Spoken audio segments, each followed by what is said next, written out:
We do want to bring in Mychael Schnell. She's staff writer for The Hill. Mychael, thanks so much for being here. And there are a lot of political topics today to cover, so let's jump right in. And let's start with President Trump, actually. Congratulating North Korean leader Kim Jong Un for getting a seat on the World Health Organization board. His rivals going wild about this over the weekend. What is the fallout that we're seeing today from this?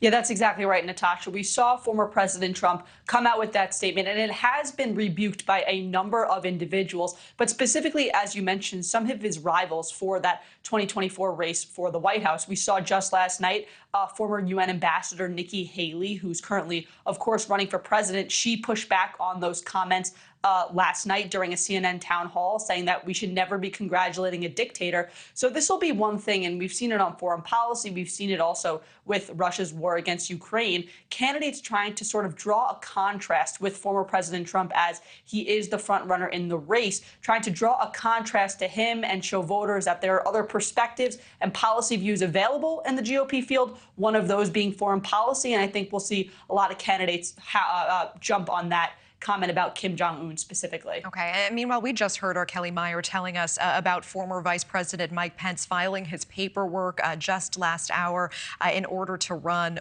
What does this do to this increasingly crowded field? Yeah, Mike Pence making it official after publicly flirting with the idea of running for president in 2024. This will, of course, put him in direct contrast, put him right up against former President Trump, his old boss, his old right-hand man. Pence was very supportive of Trump throughout his administration until their relationship saw a break in the aftermath of the January 6th attack on the Capitol back in 2021. This is going to be a really interesting dynamic, seeing how Pence walks that fine line of, still continue with his criticism of Trump, but also trying to court some of their voters. In terms of the field of GOP candidates, this is just another candidate, another non-Trump, anti-Trump candidate jumping into the race. So we're seeing that former President Trump has a formidable lead in terms of the GOP primary. And then the rest of those voters are all being courted by this large number of not Trump, anti-Trump candidates. So it's further going to fracture that contingent of voters. And Pence is he's right now not polling great. It's Trump, then DeSantis, and then a number of candidates are trailing in the single digits. We'll have to see if he makes any sort of dent or rise in the polls. So you're saying the more crowded the field becomes, including the entry of Mike Pence here, the better it is for Trump.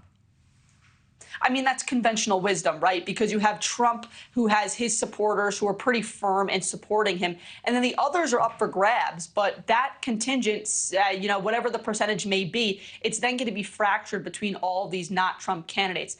Pence, DeSantis, Nikki Haley, Asa Hutchinson, maybe Chris Christie. There's been some reporting that he'll announce this week. So all those candidates are fighting for one contingent of the Republican electorate, while Trump has it locked up the other contingent. Conventional wisdom would say this is putting Trump in a more comfortable lead. And Mychael, in just about 30 seconds, President Biden may be feeling a win after signing the debt ceiling deal. Certainly not everyone happy with the compromises. What can you tell us about this topic?